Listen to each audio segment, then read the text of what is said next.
You led, Mary. You did, Mary. So what's this all about?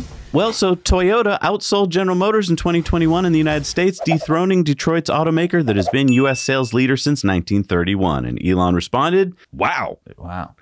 James Stevenson pointed out that GM sold 26 EVs in the fourth quarter of last year. That's almost one sale every 3 days. Wait. 26 EVs? You must mean like 26,000. No. I mean 25 Bolts and one EV Hummer. And don't forget that one EV Hummer went up for like an auction, so it sold for millions of dollars.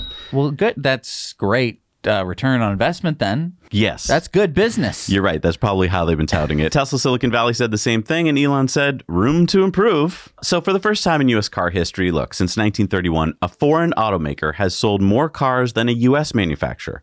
GM, who had been leading in the U.S. auto sales, was beaten last year by Toyota. Now, look, I know the story in the media is all about how this is because of the chip shortages. But look, it's only part of the story. Yeah, the other part of the story is that consumers are waking up to EVs, and Ford and GM don't really offer any compelling models. Ford may have the Mach-E, but as we've shown, it doesn't hold a candle to the Model Y. GM, as we pointed out, sold only 25 Bolts and one EV Hummer last quarter, so no competition there. So maybe GM will bounce back to the #1 position next year after the chip shortage runs its course. Now, you could write this story that like, oh, now Ford has moved up to the #1 domestic spot. But again, that's missing the point. I mean, this is like if we were watching a horse race and it started back in 1931, you know, and all.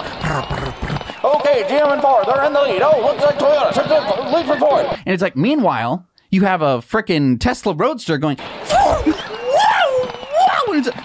you can see, Ford, don't pay any attention to that. The thing that just slapped them. I don't know what the heck that was. They're focused. They're so focused on the leader, they're not paying attention on what's catching up and the speed at which they're catching up, and that's Tesla. Yeah, I see. So in this analogy, Tesla hasn't started yet. It's 1931. Right. So I mean, like, in 2008, Tesla joins the race and starts lapping them. Fast. Right. I get you. Like yeah, sure, they're 5 or 10 laps behind, but they're catching up really, really quickly. No, that's a really good point. And I mean, that is the way that the media has been couching it. In fact, I didn't even want to cover this story because it just it's what we always talk about on the show. But yet I turned on the regular media this week, and that's all anyone could talk about is Ford's now #1. Right. And GM's behind, but that's because of the chip shortage. It's like, pay no attention to the man behind the curtain? Yeah. Like, hello?